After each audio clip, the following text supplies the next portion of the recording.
Hi first graders, it's Miss Barnes here from the Adventure Room. Today I'm super excited to share with you a little bit about space. So today we're going to be learning about the moon. So to start off, I'm going to play a song for you.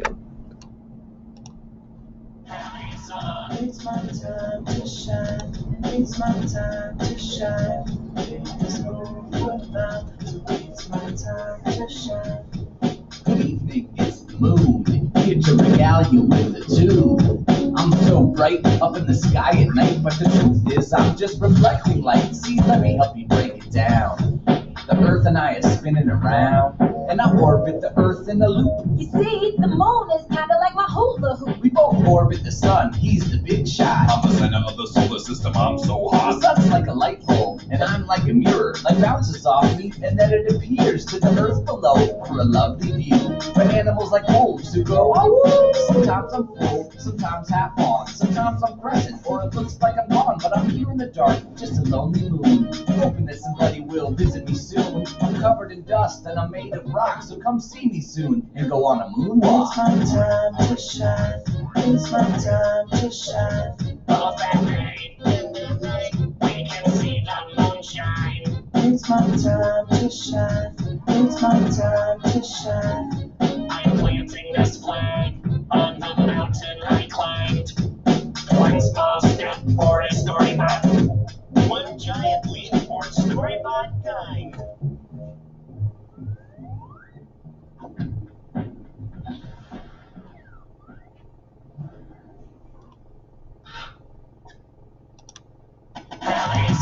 It's my Alright, so that's just a little intro to our moon, and it was a fun way to get you thinking about what our moon is and what the moon does.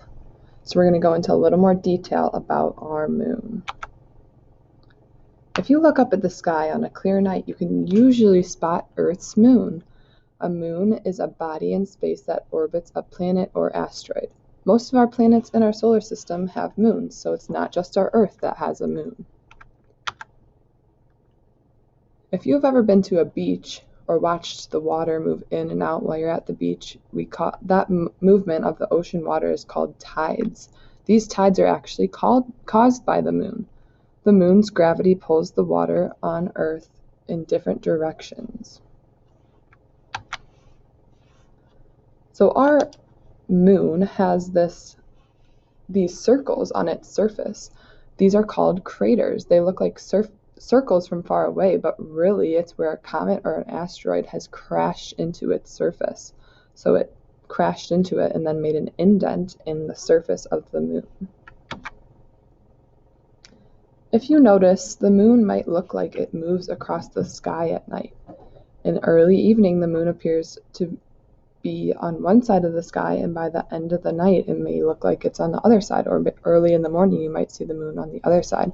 This happens every night when the moon is visible. It rises in the east and it appears to move across the sky to the west. Some cool facts about the moon that you might not know is that the moon has no atmosphere, which means there's no weather, so there's no rain, there's no clouds, there's no wind, and there's no air. So because of this, the craters that exist on the moon will remain there for millions or even billions of years. So astronauts' footprints that have been on the moon's surface for almost 50 years will probably be there forever because there's no wind or rain to wash them away. If you didn't know this, the moon, we only see one side of it. So the near side is the side we see, and we will never ever see this other side on the right side called the far side of the moon. So why does the moon look different each night? I'll give you a couple minutes to think about why does the moon sometimes look different? Why does it sometimes a full circle and sometimes it looks like a crescent? So the reason it might look like the moon changes shape is because of something called the phases of the moon. And we're going to learn about the names of each of these phases. So to start, I'm just going to do a little background on what the phases of the moon are. So when you look up in the sky, the moon doesn't always look the same. Sometimes it's round and other times it's full. The moon doesn't actually change shape, but it just looks different in the sky, and we'll find out why in a little bit.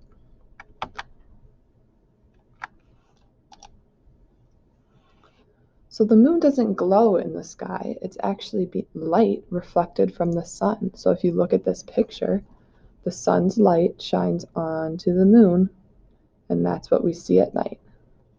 The parts of the earth that blacks the parts of the earth may block part of the moon, and that is why it may look different each night. While the appearance of the moon changes slightly every night, there are 8 different phases of the moon. The phases repeat every month in a cycle. The first phase of the moon is a new moon. So this is when you cannot see the moon in the sky.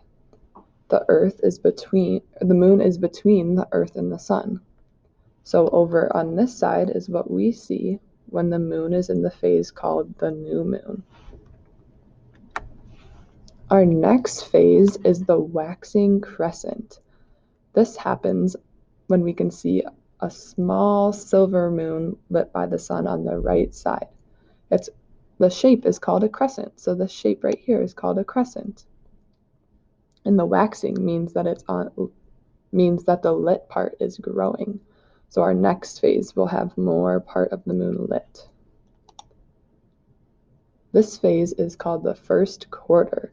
This is when we can see half of the moon lit by the sun. So right here, there's half of our moon lit by the sun. Our next phase is called waxing gibbous.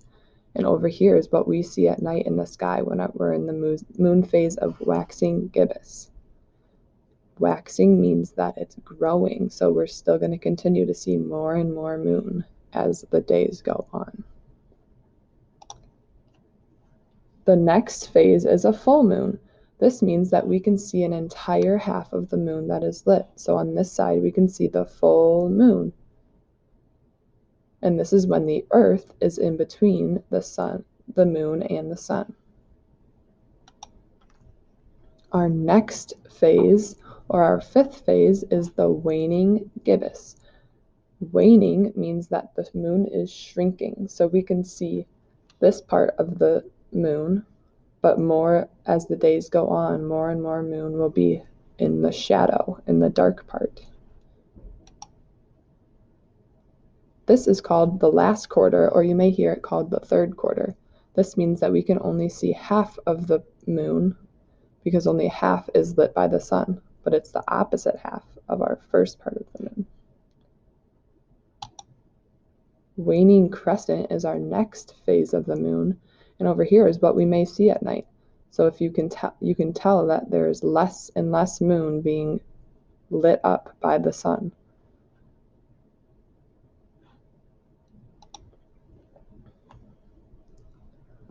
The moon is our closest neighbor in our solar system, so next time you look up in the night sky, you can try and see if you can spot the moon. Here's another picture of a boy looking at the moon, and you can see some stars in the sky as well. So we're going to talk about an activity that we want you to do in your journals now.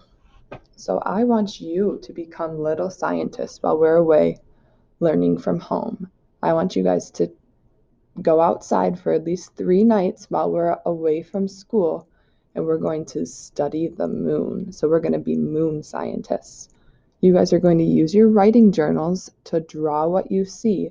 On the top part in the box, you're going to draw what you see in the sky. So what does the moon look like? Are there stars in the sky? Are there other clouds in the sky? Maybe even draw yourself looking at the moon.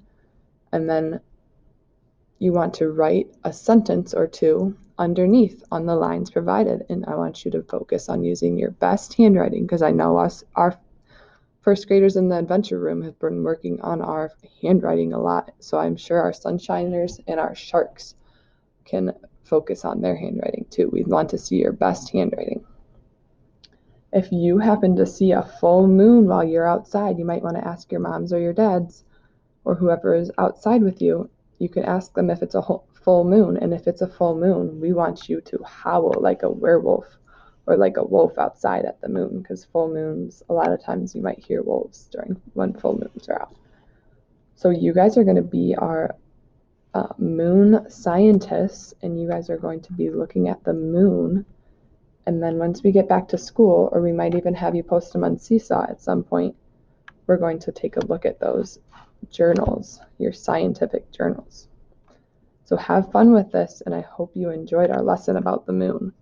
We'll have a couple more lessons about space as we go on through our week.